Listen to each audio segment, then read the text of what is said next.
फिर अमेरिका एक बार फिर से भारत पर कुछ और टैरिफ थोपने जा रहा है। खबर सामने आई है कि भारत समेत 5 देशों पर अमेरिका 100% टैरिफ लगाने जा रहा है। लेकिन अब ऐसा क्यों करने जा रहा है, किस बात के लिए यह फैसला लेने वाला है अमेरिका, इस रिपोर्ट में सारी जानकारी देंगे और कमेंट में आप अपनी राय देना। नमस्कार, मैं हूं आपके साथ ममता तिवारी और आप देख रहे हैं न्यूज़ 18 का डिजिटल प्लेटफॉर्म। अमेरिकी सीनेट ने 86-11 के बहुमत से भारत समेत 5 देशों पर 100% तक का टैरिफ लगाने वाला बिल पास कर दिया है।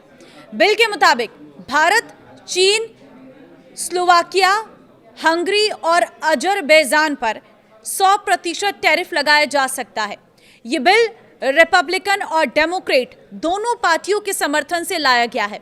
इसका मकसद रूस की तेल से होने वाली कमाई को कम करना है ताकि उसकी युद्ध लड़ने की क्षमता कमजोर हो सके। 23 जुलाई को रूस से तेल और गैस खरीदने वाले देशों पर 100% तक टैरिफ लगाने का प्रस्ताव रखा गया था। बिल के शुरुआती मसौदे में 500% टैरिफ लगाने का प्रस्ताव था, 500%, 500%, लेकिन बाद में इसे घटाकर 100% कर दिया गया है। हालांकि अभी ये कानून नहीं बना है, अभी इसे अमेरिकी संसद के निचले सदन यानी हाउस ऑफ रिप्रेजेंटेटिव्स में भेजा जाएगा। अगर वहां भी बिल पास हो जाता है तो इसे राष्ट्रपति ट्रंप के पास मंजूरी के लिए भेजा जाएगा। उनकी मंजूरी मिलने के बाद ही ये कानून बनेगा। अगर ये कानून बन जाता है तो 1996 का ईरान प्रतिबंध कानून 2031 तक बढ़ जाएगा।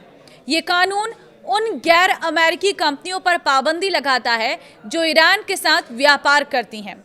ये कानून इसी साल खत्म होने वाला था। इस बिल से अमेरिकी राष्ट्रपति को यह अधिकार भी मिल जाएगा कि वे अमेरिका में आने वाले रूसी सामान पर 500% तक टैरिफ लगा सके। राष्ट्रपति का यह अधिकार 5 साल तक लागू रहेगा। व्हाइट हाउस ने पहले भी रूस पर पाबंदियां लगाने की कोशिश की थी, लेकिन ईरान युद्ध के दौरान जब हॉर्मुज बंद हुआ तो तेल का संकट आ गया। इस वजह से अमेरिकी प्रशासन को तेल की बिक्री पर कुछ समय के लिए छूट देनी पड़ी थी। भारत ने जून 2026 में रूस से रिकॉर्ड 26.1 लाख बैरल प्रतिदिन कच्चा तेल खरीदा, जो देश के कुल तेल आयात का 52.4% था। यानी पिछले महीने भारत में आयात होने वाले हर 2 बैरल तेल में 1 से अधिक बैरल रूस से आया। रूस लगातार भारत का सबसे बड़ा तेल सप्लायर बना हुआ है। मई के मुकाबले जून में रूस से तेल आयात में करीब 39% की बढ़ोतरी दर्ज की गई है। रूस से प्राकृतिक गैस खरीदने वाले चीन, फ्रांस, जापान, हंगरी और बेल्जियम को भी इसके दायरे में रखा गया है।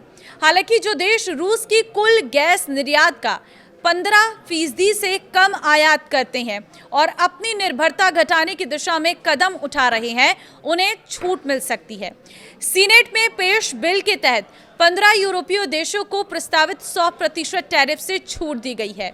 इन देशों को राहत इसलिए दी गई है क्योंकि रूस से 15% से कम प्राकृतिक गैस खरीदते हैं और धीरे धीरे उस पर अपनी निर्भरता भी कम कर रही है। डेमोक्रेट सेनेटर रिचर्ड ब्लूमेंथल ने कहा है कि यह बिल यूरोपीय सहयोगियों के खिलाफ नहीं है।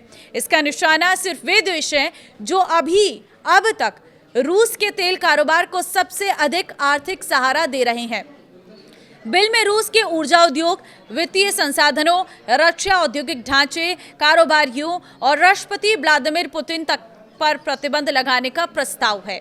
तो देखिए, अगर ये कानून बन जाता है तो आने वाले समय में कहीं ना कहीं भारत को भी इससे नुकसान हो सकता है। लेकिन क्या इतना बड़ा टैरिफ लगाएगा अमेरिका, या ये सिर्फ एक कोशिश है जिससे कि रूस से तेल खरीदने के लिए देश पीछे आ जाए? अब ये कोशिश होगी या इसे कानून बनाया जाएगा, ये तो वक्त बताएगा। लेकिन क्योंकि 100% एक बहुत बड़ा टैरिफ है, अब देखना होगा कि इसका असर क्या होता है और जिन 5 देशों पर ये लगाने जा रहा है अमेरिका, वो इस पर किस तरीके का रिएक्शन देते हैं। फिलहाल आपको क्या लगता है, मुझे कमेंट में अपनी राय जरूर दें। नमस्कार।